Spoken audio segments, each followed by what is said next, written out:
Alan Jansen from Acupuncture Brisbane and Acupuncture Gold Coast. I'd like to take a couple of minutes of your time, today or night as it may be, to talk to you about prenatal scenarios and treatment with traditional Japanese acupuncture. Firstly, Japanese acupuncture or traditional Japanese acupuncture is an incredibly gentle and user-friendly treatment. I really want to get that out of the way first. This is not a painful scenario, and definitely we're looking to help the patient to relax for a starter.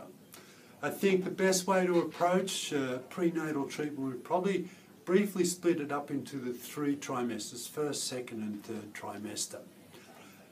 The first trimester is very, very important, especially if there's been a history of miscarriage or the patient has undergone IVF treatment. It's incredibly important to maintain what we call the fundamental or base energy of the body, the kidney energy, to ensure to the best of our ability that the possibility of miscarriage is absolutely minimised.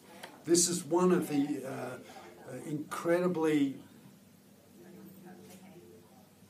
vital and important areas of prenatal care. And in my experience, Japanese acupuncture or traditional acupuncture, it can be extremely positive in achieving or getting to the 12-week term with the baby secure. It's certainly one of my major clinical drives, is to ensure that after the work or the effort and the time has gone in for a woman to conceive, is to ensure to the best of our ability that miscarriages is a very, very, very minimal possibility. One of the other scenarios that occur in the first semester is morning sickness. I've discussed that in detail in another video here on the site, but suffice to say, I have enjoyed extraordinary success in treating some diabolical scenarios where a woman it's not morning sickness, it's all day and all night sickness. Traditional acupuncture is wonderful, or Japanese acupuncture is wonderful from the perspective that there's no need to prescribe any medication. So there's no possible way of endangering the baby through inadvertent iatrogenic problems that might occur with taking medication.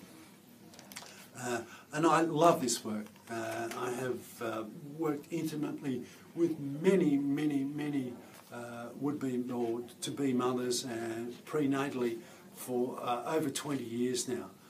And it gives me extraordinary pleasure to help a mother or a potential mother to resolve morning sickness.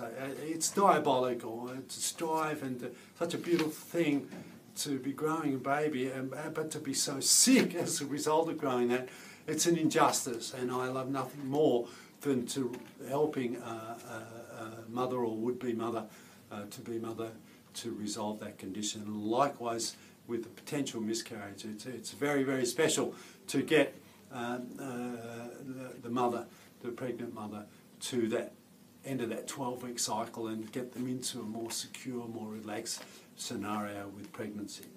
The second trimester, just generally speaking, it's the smoothest of the 3 trimesters. I haven't actually experienced or had many women requiring to come in on an intensive basis through the second trimester. However, I do recommend that the mother-to-be comes in for perhaps monthly treatments, if you like, a checkup and a bit of a body maintenance, try and keep everything as balanced as possible, so that when mother-to-be hits the 3rd trimester, they're in the prime shape, in the best shape possible, because it's a very important trimester here.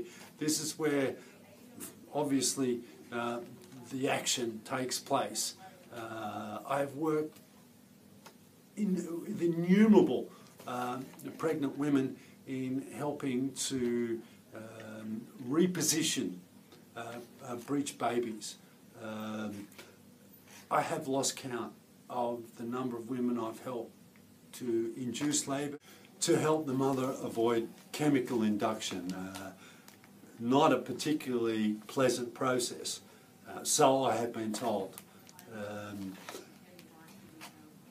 And then there's the all-important last month, where we do everything possible to help the mother's cervix dilate, for the ligament tissue to stretch appropriately, and to prepare the mother for the most painless and expedient birth that we possibly can.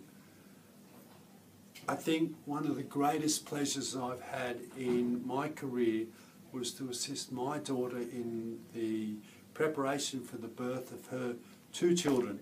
Her first child was born in under 3 hours, which was just wonderful. I actually missed the birth because the midwife over-predicted how long it would take for her to deliver the child. And the second child basically wasn't required, and it was a wonderful outcome, and it was so rewarding as a practitioner and father to be able to contribute to such wonderful outcomes for my daughter and obviously for my grandchildren. They're now 10 and 7, so there's kind of a distant memory, but it gives me the greatest of pleasure to work with mums to help make the process of birth easier and less painful. Thank you for viewing. This is Alan from Acupuncture Gold Coast and Acupuncture Brisbane saying